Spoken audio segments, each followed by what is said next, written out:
House by the Cemetery, 1981. Oh my god, this soundtrack is as good as it gets for horror. This movie is just a great blend of different horror elements. It's like a splatter film mixed with a ghost story mixed with a ghoul story. The cinematography is just spectacular. It's vintage zoom-in shots. It's directed by Luci Fulci.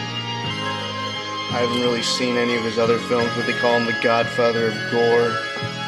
Obviously, a lot of people are familiar with him, so I'd like a suggestion of some of his other top movies to anyone that's ever seen anyone. It's part of his Gates of Hell trilogy, apparently.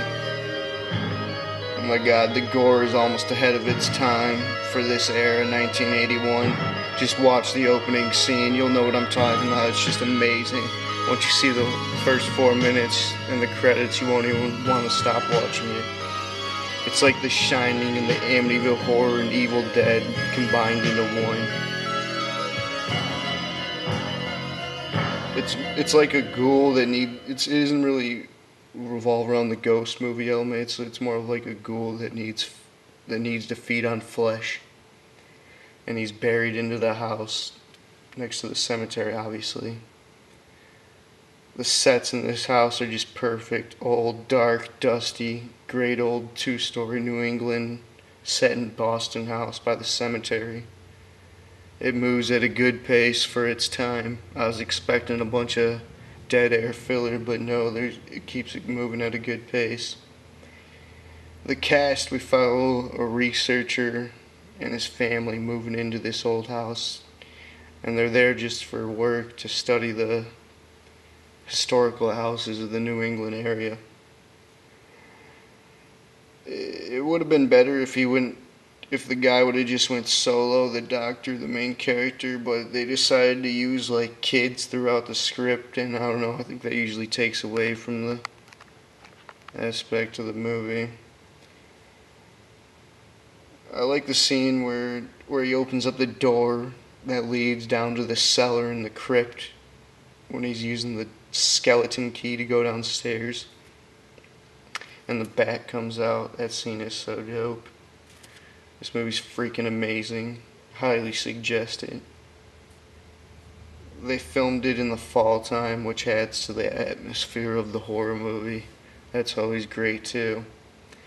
I mean, even in Halloween movies, they'll film those like in California or Georgia with like green leaves, and you're like, that's not in Halloween. The kills, there's like a knife through the back of the head in the opening scene. Oh my, once you see it, you'll know what I'm talking about. And if you watch other horror movies from the era, the gore is just really ahead of its time. And then there's the slit the throat scene. I mean, and he drops the head. And if it couldn't get any better, he drops the head, he cuts the whole head off, and drops the bitch's head down the stairs. Oh my god, it's as good as... This is what, as a horror fan, you live for scenes like that. It's just as good as it gets. Really. Overall, at least a 9 out of 10. Tell me what you think about it. Suggest me more horror films from this Italian director, the Godfather of Gore. This was JBM.